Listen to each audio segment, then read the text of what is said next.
Hello and welcome to another episode of All In. Lewis Willoughby is not joining us this week, Dino, but it's just yourself and I will just dominate from the front. Louis got Barley Belly, but he just had a winner at Barnsdale of all places, the Sheik of Bondi. I wonder if he's sitting on the toilet to watch it, Gannon, after that barley belly. But yes, good afternoon to you. Big week, big tipping from you on the weekend. Props to you and props to all the listeners. Well, I want to touch on that. Nearly 2,000 views on the video last week. So thank you to all the listeners who tuned in, commented, do as you please on the socials. So now back again, another big week and probably the biggest week you'll see for 3-year-olds. Run to the roast at absolute pearler, Gannon. Absolute ripper. Yeah, big shout out to everyone that's watching. Don't know why, but thank you. We do appreciate it. Those numbers increased significantly once Louis was in Bali as well. So he's either just doing a lot of downloading from Bali or he just or no one likes him. But we love you, Louis. Don't worry. Look forward to having you back. And of course, he was away and he finally tipped a winner, but obviously not on this show. So he tipped out Beggie's thing in the Group 1. So you wouldn't believe it, you wouldn't read about it. But anyway, onwards, upwards for Lou. Hopefully you get better, young fella. And hopefully the Roosters can get the win for you as well. Dino, it was a really interesting weekend of racing, wasn't it? So we were at Randwick. How did you think the track played, and what were your thoughts on, maybe some horses to follow from the meeting? Yeah, it was intriguing. Throughout the day, I probably, wanted to sort of argue that it was playing fair enough. But then I think the further we got, the more it even dried out further. So looking at sort of the times on the day, obviously it got put up a good forward. Time suggested sort of your shoot races and sort of up to your 1200s are sort of running about 2.6 firm wise. So that's probably why it was incredibly hard to make ground. That's probably why horses up on speed on the inside there dominated. When you got a fast track horses, it's often hard to make a lot of ground. So there were some really good tempos, which we saw. Some horses get their chances, but you're probably a little bit forgiving of those who probably made up a lot of ground and those who maybe prefer the sting out. The ones that come to my mind are sort of Dozy. She was the one that really well backed. Is a wet tracker. She just she resented the track, didn't let down at all. So there's a couple forgive. I think if you do the meeting thoroughly, it was good. And the Moonee Valley, that's the best I've ever seen it played. I thought it was terrific. I penned it at sort of the inside off, and then the Group 1 winner in the last race all shut up the inside. So lot to sort of unpack from the weekend, Gannon. Yeah, there's a lot, isn't it? So like Randwick was definitely up and in. Like the results say the Randwick played up and in. The eye test tells you that as well.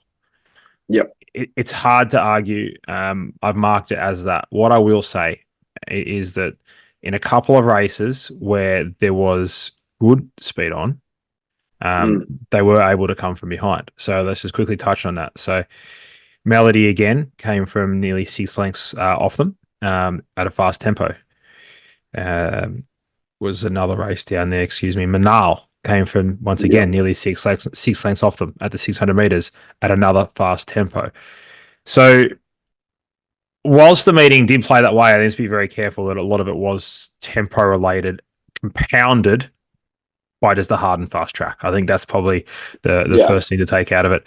And then do with the meeting what you will. So I thought Royal Patronage was just enormous, not to go over the fact that I tipped the winner, but he was super because he was a fast tempo, fast speed, and went on with it. I thought Amelia's Jewel was a pass mark. I think she can definitely go on to win like an Empire Rose, perhaps, Dino. Where, I just don't think she's quite the horse we wanted her to be, but she could still win a Group 1. So she's pretty bloody good. Outside of that, mate, Adelaide River was really good. Kovalika was good. Another, typical sort of red light sort of horse. Hollywood Hero for Bjorn, very good, and well timed for Kerry Parker. Another horse that was very good. And one horse that I head to the Oaks, Powers of Opal. It's a short, maybe third line on the betting there for the Oaks for Johnny Sargent. So that's a recap of the horses there. Did you have a horse to follow? Couple you want to throw at us? I thought, Zardozi was the big one. I thought she was really well back. SP Holder just needs to sting out. And probably out of the second race, Spring Elite won it. I thought Confess Our Dreams, fresh, 1,100 metres, was really good. It wasn't a strong tempo, so that's probably against her. But I thought she would be really well suited, probably back to 1,000 or stick to 1,100 metres again. I thought she was really good. They're the two for me. I want to take out the meeting going. Love that. Right, well, it's Makybe Diva, Group 1 racing on Saturday. Run to the Rose, Shirako, Ming Dynasty. They're the races we will be covering, of course. So looking forward to getting to those. Dino, let's just have a quick chat because obviously we do the vast majority of our form on Rosehill. We're going to go Rosehill 5 meter rail on a good 4. How do you think that's going to play? Yeah, well, we talk about anytime we sort of step out at Rosehill does tend to play leaders. So especially 11, sort of 1,200 metre shoot races, I think you want to be up and in that sort of setup. I don't think it will be as dry, albeit we've had back-to-back really dry sort of weeks. This week's a little bit less hot in Sydney, but I think there would have been a couple of complaints over the weekend that it was too firm. So I think we'll see it pretty fair. The inside has been off, but every time you step out, it sort of null and voids that. So I would be thinking up and in is going to be, again, similar setup to Rem on the weekend. That should probably be how it plays. Yeah, it's one of those tough things, isn't it? Like it's hard. It's a real fine line between putting too much water on, and this time of year, it's not quite warm enough to just put heaps of water on. So you just got to be careful. And what'll happen is it is a little bit breezy. It dries up pretty quick. So I'll probably put another 14, 15 meals on, and I suggest you be playing exactly the way you saw it, Dino. Why don't we go to Melbourne? We'll kick off with the Makybe Diva Stakes. This looks like a super race. Bit going on here, fair bit in the media. Our man Miles Fitzner, he potted the pride of Jenni, and that's basically started the racing version of World War III. And anyway, onwards, upwards for Tony and Miles, and hopefully we can just watch a really good edition of the Makybe Diva, and hopefully Pride of Jenni goes well. Tell you what, she's been very well backed. Via Sistina, $2.80. Mr. Brightside, $4.50. Pride of Jenni, $4.50. Did I hear this morning that she was $11? Good. Yeah. I heard this morning. Yeah. Pinstripe 7, Riff Rocket 7, another wheel $9. Gee whiz, Timmy, come on, stretch these out a little bit, son. Odds courtesy of Tab, of course. Obviously, in a long lunch or something. Warmonger 15 millions, and Tino $16, the tissue $16, and much longer the rest. Dino, the Makybe Diva Stakes of 2024. It's a good horses race. Mr. Brightside won it last year. I'm Thunderstruck the year before. Incentivized 3 years back. And then one of my favourite horses ever, Fierce Impact, won it back in 2020. You would have been good horse, that horse. You'd have been 19. How old would I have been? I would have been 22. Oh, similar. Yeah. Same. 48. Different, probably acting. I would have been acting like a 17-year-old probably. The biggest thing this week, Gannon, we didn't touch on earlier, is the jockeys. So J-Max down there. Yes. So is Nash. So Nash will ride Riff Rocket in this. J-Max on versus Stina. That's fascinating in the sense we'll touch on it soon in Sydney when you got sources like Jolly Star and the Run to the Rose sort of set up. Obviously, versus Stina is a short price favourite. Is this the race that we want to bet into? I think this is the spectacle, and we're going to learn a lot to move into the spring. Via was terrific first up. That's typical of Waller. Fresh, ran really well. Stayer, 3 weeks between runs helps. Probably get over that. Do you want to take that price? I'm not too sure. She could be the one out of the box this spring that just goes picket fence the entire way. Brightside was good, fresh. Pride of Jenni, what do they do with her? I'm sort of listening to a lot of media around her. If there's any stable going to get her back right, I think it's them. But with her pattern, with a slight setback, that is not what you want. I think you can sort of maybe get away with it if you do have a sort of a bit more cushiony pattern. But with her hard and fast up on speed, there's nowhere to hide. So but the one at odds that potentially could run a big race was Riff Rocket. I thought he was as good as anyone. Sectional suggested that in the week stakes as well. But no real betting for me, but I cannot wait for it going. This is an absolute cracker. Yeah, Riff Rocket's the one. I just don't want to take $7. So I would have been much happier taking sort of 10s, 11s, something like that. I thought that would be a very fair price. I think had a really good platform building run first up, let's just say. Where Via Sistina, obviously she was in the finish and she was pushed out. She gave her all late. So I thought Riff Rocket's the one, definitely the horse we want to be with. What do I want to do with $7 at this stage? Absolutely nothing. So we'll leave that. I think he will open up double figures. And then we can have a small play on him in the Makybe Diva. So your tip for the Makybe Diva, Dino? I'm going to tip Via Sistina. She's just going to go pick a fence, but I think Riff Rocket is a big one to be following. Beautiful. The Run to the Rose looks absolutely awesome. Golden Rose is huge. Can't wait for that this year. But the Run to the Rose gives us a small preview. And I reckon there's quite a few horses here that might even go around in an Everest. It'd be good to see some of these 3-year-olds really put their hand up for this race in market order. Stormboy, $2.30. Traffic Warden, $5. Switzerland, $6. Bustling, $9. Emirate, $11. Surprised to see that horse so high up in the market there. The spruik has been enormous, though.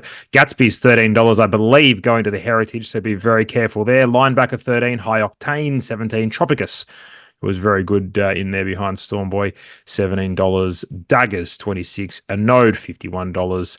Longer, much, much longer, the rest, Dino.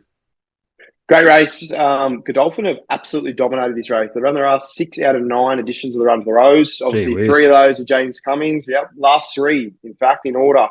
Similar in Secret, Animo. Then obviously we had Rough Fire, Bivouac, Lean Mean Machine, and then sort of when Johnny O'Shea was part and training for Godolphin, you saw Stern and Exo Fear win it. So it's a race that they target up. They have another target or horse to target up this year in Traffic Warden. It's such a good profile. I don't have it in front of me, but off the top of my mind, for the Golden Rose, this is the key lead up. 1,200 metres, 14 in 2 weeks. You sort of want to be winning this or running sort of top 3 if you want to be winning the Golden Rose. I think you mentioned it too. We saw in the weekend the Concord Stakes. There's not much between these open class sprinters, and we know how well 3-year-olds run in the Everest. So a lot of these would be, well, a lot of owners and trainers would probably be licking their lips thinking, if I've got an all right 3-year-old this year, we are a red hot chance. And an Everest, Stormboy, obviously, he was great last start. I want to be against him here at that price. I think he's ridiculous odds. I think he'll get out. He was great. Is he going to get the same setup? If it's hard and fast inside, he's probably going to be suited. The one I want to back is Traffic Warden. He looks to me physically like he's come back a proper 3-year-old. He's probably a little bit leggy, a little bit framey as a 2-year-old, but his trials have been outstanding. And Switzerland's the other one. I think you can have a 2-bet play to beat Stormboy. Everything tells me, and you're probably across Switzerland a bit more than me, but it just tells me that Waller's pushing all of his other stock away to give Switzerland every possible chance to run to the Rose. Is that telling me that he's needing to find a couple of lengths? I think it's the opposite. I think it's telling me that he's humming and they want to win this, win a Golden Rose, and maybe win an Everest. So they're the 2 for me. Outside of that, Busting was great last week as well. We saw in the trials. Linebacker, High Octane's been good at the trials. So great race, but Traffic Warden and Switzerland to beat Stormboy for me in the Run to the Rose. Great race. A lot of time for Traffic Warden, like a lot of the time. The horse are probably pegged post that 2-year-old season as Everest horse. I've backed it a couple times along the way. I still think you could probably take a ticket now. I'll have a look at those prices as we go on. Or maybe you can do that for me, Dino. You know what? Don't worry about it. It's only always one click away. Traffic Warden, where are we going here? Well, I tell you what, $26 still. So if you that is pre-noms too. Yeah, so you get your money back. Slot, you get your money back. Yeah, I think that's key as well. If you like Traffic Warden in the Run of the Rose, you have to have an Everest bet at $26. He'll get a slot. Like he turns up. If he runs well here, he'll get the slot. So that's pretty simple. It won't be going to any of the others. Namely, what was a horse that flopped the other day? I'm having a mind blank. Af Cabin. That's the one. So Af Cabin won't be getting it. Make a good point. So that's the other one they got against Broadsiding. I'm hearing he's going to go fresh into a Rose. So, but you'd think out of the 2, he's the sprinter, and Broadsiding would be $1 million to 1 to win an Everest. Yeah, he'd be. I'd nearly give it to you, but I've been wrong before. Anyway, I gave you 100 to 1 Giga Kick, so that's how good I was going that day. But look, we all make mistakes. I think that Stormboy gets the perfect setup here, and I'll make my case for Stormboy, and then I'll preface it with a price. So rails out 5 meters, good track, tick, tick. Hippo's on again, tick. Rosehill, 1,200 meters, tick. Like 3 of the biggest factors you want in this race. Yep. And he's fit. He's got the fitness edge over Traffic Warden, who will get further back. He's got the fitness edge over Switzerland, who will be further back. Bustling, well, they won't be bustling him up to give him a gut buster. Why would they? There's no point. The horse is going to an Everest. Yeah. Locked in, exactly. Why would you blow him up now? He'll have a good run, but you've got no reason. He could win, but you're not going to ride him like a jet and pour any pressure on. So who out of these horses, which trainer is going to be gutsy enough to say, right, we're going to go head to head with Stormboy? None. Not one of them. Linebacker's probably the only other one that's got good, strong tactical speed. It wants to get over a mile, does it not? Probably, it probably does, to be honest, but it's been revved up. Its latest trial was really good. I think it and obviously Bustling are the only 2 other probably speed horses, maybe a Node if it does turn up. Mayfair's obviously probably going to go to the other 2-year-old race, the Ming Dynasty. But I know it's been in and out a lot. Remember, I didn't mind it 2 weeks ago, and then it didn't go around. So it'd be interesting to see what happens here. It's another dry tracker. Definite place chance if it turns up, but I don't know what they've been doing with that horse, and I'm not sure it's going to go. But I can't imagine a stablemate taking on each other in a race like this. So Storm Boy, not the right price for us to have an all in play. However, I think we'll get better than $2, probably $2.60 come Wednesday to Saturday. And I think Storm Boy is a bet, but I think Traffic Warden will run very, very well. And we need to take a futures ticket on Traffic Warden for the Everest. Now, I think Switzerland's in for huge preparation, but I think the Everest is the place you want to be backing in Switzerland. Just knowing what the Waller setup's like, I think third up we'll see a huge, huge run, Dino. Yeah, obviously Gatsby's in the market too. He's a tricky one. He was outstanding fresh, and then they said he jarred up on this track. Obviously, it's Chris Waller's home track, so you Heritage. It probably it's Heritage. Sorry, I decided to save your breath. Okay. Yeah, Heritage Stakes. That's good. Emirates. Well, we saw it scratched from a 78 on Saturday. I thought it might be non for midweeks, but it's not either. So I'm guessing this would be. I think they as well. And they're getting a bit like they're now at the stage they've got to run the horse. Yes, so he's just got to go around now. So I'd say he probably lines up, but that's not a. I'd suggest another horse that will be better later. Yeah, and better with the sting out. So he's 2 wins, or he's 2. Yeah, the wins have both come on, and he's obviously out of extreme choice. So you tend to like the sting out of it. So that's massive. So I think the more you dissect it, it's sort of race more between the top 4 in the market, bustling with Switzerland and Traffic Warden. So you can almost build a bit of a green book if you sort of back those Traffic Warden Switzerland now and then wait for Stormberg. I think you're right. The market probably pushes it out of touch, final field wise. Yep, love it. Let's move on to the Shirako. You were pretty keen on a couple here. The Shirako Stakes for 2024. Jolly Star, $1.70. Was $1.90. Didn't last long. $1.70 now. Sunshine in Paris, $3. Macarena, $9. Tis Invincible, $13. What's that? Belclair, $17. Royal Merchant, $17. Nunthorpe, $26. The Black Cloud, $26. Mumbai Moose, $34. And we've got 2 more to go. May as well read them out. Aureus Angel and $71. And Material Dreams, $151. Should be $1,000. You know? A couple of nominations extended too for this, so we might see a couple of others. You'd be Jolly mad. Star, you'd be mad too, wouldn't you? You would. You never know. Fury could turn up. Yeah. Bad race for him. First up 14. Jolly Star, Kieran McElroy gets the only keys. Problem is he's gelding, but yeah. Yeah. He does run like a cat sometimes, but he can't turn up in this race. Oh, that's good. Obviously, J Mac's down in Melbourne. So Kieran McElroy gets the keys to Jolly Star. How she goes second up. I like the gap between runs. I think that helps her. Sunshine in Paris won this race fresh last year. Obviously, then got an Everest slot. I think she even went into favouritism, if my memory serves me right. Put up that injury, missed it. She's a big one. I think these really good mares for Annabelle Niche and Rob Archibald, they run well fresh. I mean, this year, I know we expected to win on the weekend, but I think reviewing that, you could probably suggest that was a pretty good run from her. And they want an Everest spot for Sunshine in Paris. So I think she has to be tip-top to win here. Otherwise, where are you going to go? You obviously got the shorts next week, but outside of that, you sort of got to be turning up and saying, I'm ready to go in this. The one I do want to play is Belclair. $3 a place is the bet in this race for me. It's a Group 1 winning NZ mare who's been transferred to Bjorn Baker. It's a 7-year-old, but its trials have been super. Rachel's been on in those trials. I think it's going to probably catch the market a little bit because they've got no idea what it's like. I know you'll get the data on it, Gannon. Be interested to see how it lines up that way. But off the trials and off this setup, I think $3 a place for her is not a bad bet in this race. I just think purely because no one knows who she is. And her trials. Is she a front runner? Is she a front runner, Dino?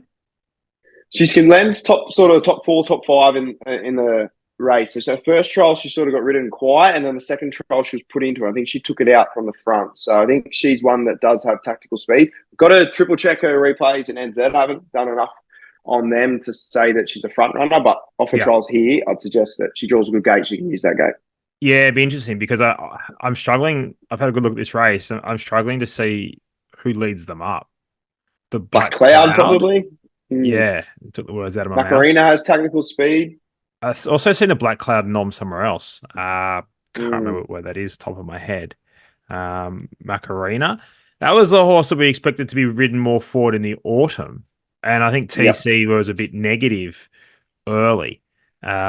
Maybe Macarena, the place could be the play. The benchmark 88 is the other race where I saw the Black Cloud. think they'd go there, Dino. You'd think they'd go there. So You think, and that just adds to the profile, I guess, of Macarena, if you like her. I yeah, think the race you speak of, the Queen of the Turf and Emancipation, she probably should have won both those or ran really well in both of those. I think she got posted 3 wide for one, and then the other one, she sort of leaders back and did not get a shot and should have led. what do you make of Tiz Invincible? No idea. She trialled up as good as anything in the autumn. I was really keen on her, and she did not turn up, which sometimes mares can do. Sometimes they can do that in the autumn, but her trials again have been superb. So the biggest thing is Kira Ma trained. We saw on the weekend, you saw I and Me and Bella Nipotina. When they're ready to go, the market knows it and they're heavily back. So there's no better stable when the market or the money's on in big races that they're there to do something. So my advice would probably be just watch the market. Interesting. Yeah, I think if you wanted to have an early play, if you're desperate for like a multi-filler or something, Macarena, the place could be it. But leave me out of that race. I'm not really keen at all. But yeah, Macarena, if you're that way inclined. Let's go to the Ming Dynasty. I'm really looking forward to this race. The Ming Dynasty quality of 2024. Mayfair, $3.50. Is also in the run to the Rose Market. You'd imagine it comes here. Wanneroo, $5. Iron Hawk. A couple of horses that were black booked. Wanneroo and Iron Hawk were both of them black booked for me last time. $6. Clear Proof, $8. Lady Shenandoah. I know a horse that you're keen on, $8. And longer the rest because you could go on forever. There's another sort of 10 horses here, just over double figures, Dino. Yep, good race. Really like Lady Shenandoah. I was interested to see. She was at the trials a couple of times from scratch. So not sure if she had a setback. Her trial tells me she didn't. Her trial the other day was absolutely outstanding. Look for her late and through the line. She's the horse that obviously ran second to Clean Energy up there in Queensland. And I think everyone sort of noted those as 1,600 metres. I think she's a flight stakes horse. I think she's a Group 1 winner in the making. Interesting setup straight to 14. She kicked off over 1,000 last prep and then went to 12. So either she's come back down, they've run out of plans with it. I'm not sure. I can't see any other nominations, and I try to look next week. I doubt they present a fresh next week in the T-Rose against Autumn Glow. I just don't think that makes sense from the same stable. So anything just tells me she's going to turn up here. So she does turn up here. $8 is ridiculous. I'd probably have her mark closer to sort of favourite in this race. I think she's a proper filly. I know Mayfair comes up through that Stormboy form and has fitness advantage, but Chris Waller horses sprint well fresh. So I think Lady Shenandoah, if she turns up, is a terrific bet.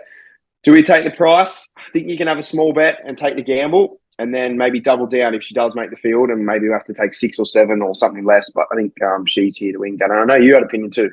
Yeah, I thought Wanneroo is a really good bet. Just going to back at the place. I'm not sure what Mayfair does if they turn up here or not, but I think Wanneroo $2 a place. This horse was really good against the pattern of the day. Autumn Glow was a horse that came out and obviously got the job done over him. I think he was pretty good.